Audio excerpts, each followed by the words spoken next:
My name's Allyson Glenn. I'm the director for Above the Deluge.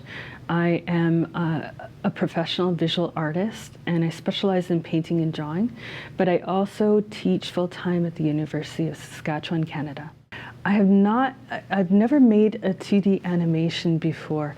Above the Deluge was in fact my first 2D animation project, and it was quite the adventure. I received the music and then I immediately started to think about what it looked like in my mind's eye. And I have a form of synesthesia, which is called timbre chromesthesia, where I'm able to see shapes and forms within a kind of spatial depth and perspective. They overlap and they tend to float as opposed to having a sense of gravity. So when I received Paul Suchan's piece, Above the Deluge, I noted how the music was quite fluid. There was repeated passages that would come in and out of the music, the jazz piece. And so I began to think a lot about water. I put the film together in a really unconventional way. Usually animators use storyboarding.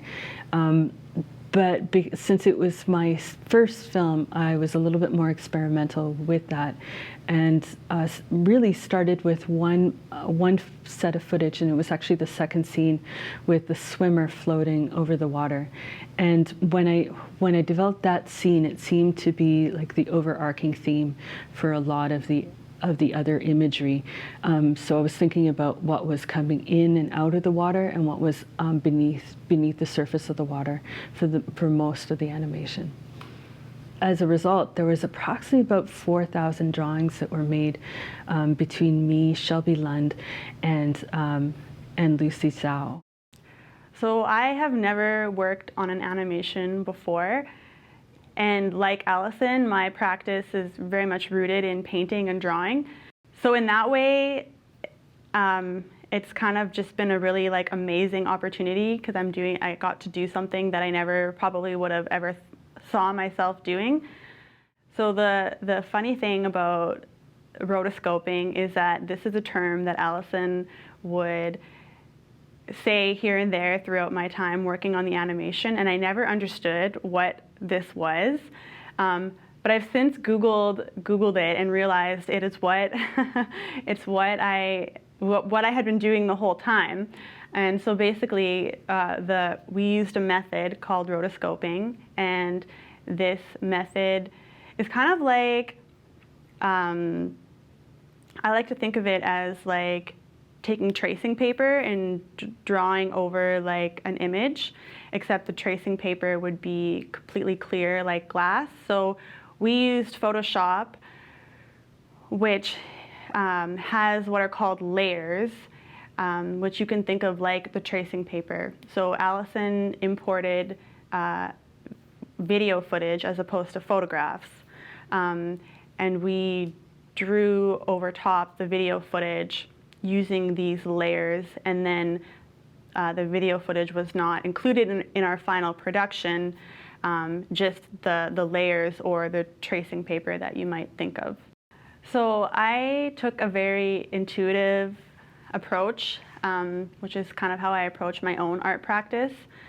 So oftentimes in the film, you'll see very expressive, quick marks, drawing marks. But additionally, you'll see other areas in the film where the drawing marks are much slower and more precise, I guess you could say, more controlled. In other areas of the film, there are contours, which is really just like an outline of an animal or a figure or something. We also used negative and positive space, I would say. So some areas, the positive space is completely filled in, like it's completely black. In other areas, it's white. And then there's positive and negative space kind of layered on top of one another, which creates interesting contours and shapes. Rotoscoping is a method used in animation where artists trace frame by frame over live video footage, and it created a really smooth viewing experience. While it was challenging since there were so many frames, but the end result was worth it. In many of the sections that I assisted on, I used a singular linear point perspective and the positive shapes for the sea life, where all the linear lines ended towards one singular point along the horizon, which created depth in the film.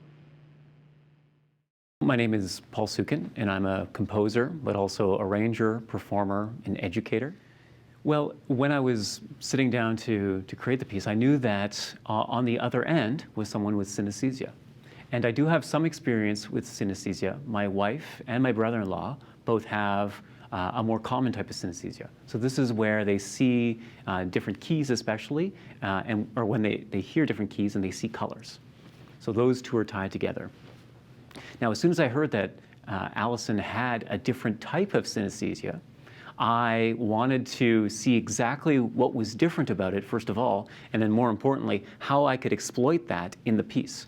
Because at the end of this entire process, I wanted to have a product where when the audience was watching it, they could see the connection between the music and the animation via Allyson's synesthesia.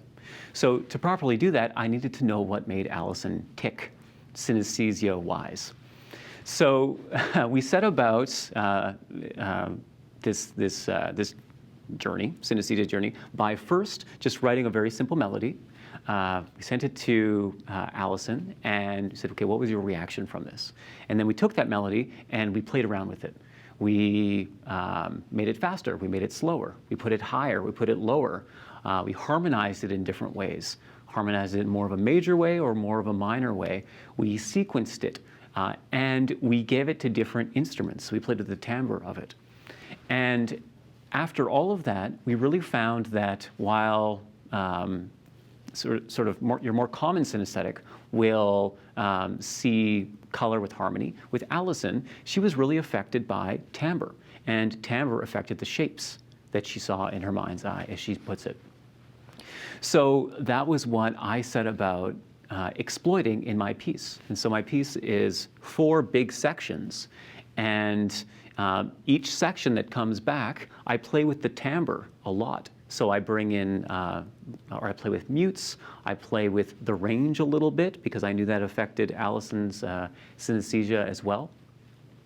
And again, with the goal that whatever shapes you're seeing in the first section, that when those shapes come back for the second section, the shapes are recognizable, but maybe some of the borders change, and maybe some of the details of the shapes change. And that was the goal. And I think that the goal worked out. I didn't know that she was going to pick more of an ocean theme necessarily for the piece. I think it worked great, the theme she did pick. And within that ocean theme, you do see these shapes. And so I was really happy with how it turned out. So when writing just a regular jazz orchestra piece, you have to almost make it more interesting because it's the only art form present. But when there's more than one art form present, you need to keep in mind that the art forms need to be working together and not fighting each other head on. And so in that vein, I think I scaled down the level of complexity a little bit from something I would normally write, so that the art forms could complement each other. This is really easy to see in something like a movie soundtrack. So in a movie soundtrack, in fact, there'll be orchestral versions of certain movie soundtracks, and often the orchestral versions will be much more condensed, much more, not complicated, but there's like once it's accompanying the movie, you need to let things sit for longer. It's not always the music that's the most important thing. It's meant to reinforce the movie or the animation, maybe in this case. And so that was one thing that I did try and, I was very cognizant of, is that making sure that this was sort of like a 2-person dance, or that we were making sure we complemented each other in the final product. Well, my name is Dean McNeil. I'm the head of the music department at the University of Saskatchewan. I'm the artistic director of the Saskatoon Jazz Orchestra. So I'm a trumpet player. I have been involved both in kind of the classical and jazz side of things for the time that I've been here over the past 25 years in Saskatoon. And the Saskatoon Jazz Orchestra is kind of a research project for myself in which I'm exploring my own playing, programming of repertoire, generating of new repertoire. And it's also an opportunity to do some collaborative things on in our community with some of my colleagues at the university and outside the university. We've done all kinds of projects with the SJO involving dancers, poets, visual artists, actors. Ultimately, we're putting on concerts, but there's always an opportunity to do something a little bit differently. We've done some things with some historians. And so my interests in my research area have primarily to do with music composition, music arranging, music performance in both the classical and jazz. And I'm always interested and delighted to get an opportunity to work with people like Allyson Glenn.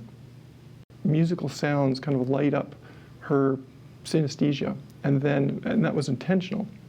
And then through that process, the idea then was to get some music written, which Paul and Silas did. And then we virtually recorded all the music. So the musicians never met. Everybody phoned in their part and put it all together. Then we shared that with Allyson, the audio files, and then she was able to render her videos, which was super interesting. And we're very excited about the opportunity to play it live. So we'll be playing with the click track to the video, so everything is synced up. So it's a very interesting creative process to go through. I don't think we would have gone through it this way had it not been for COVID. So I suppose if there is such a thing, there's a silver lining in this instance to the hardships that all those people have been through. So this concert is going to take place on June 17th, 2022. And it's going to be at the Broadway Theatre in Saskatoon, Saskatchewan. You can get tickets at the Broadway Theatre. And we're also delighted, thanks to a grant from the Canada Council, which has been very supportive, in my opinion, of the fine arts during the global pandemic. We've been able to now live stream all of our concerts through the Saskatoon Jazz Orchestra. And you can purchase tickets to watch the live stream through going to saskatoonjazzorchestra.com.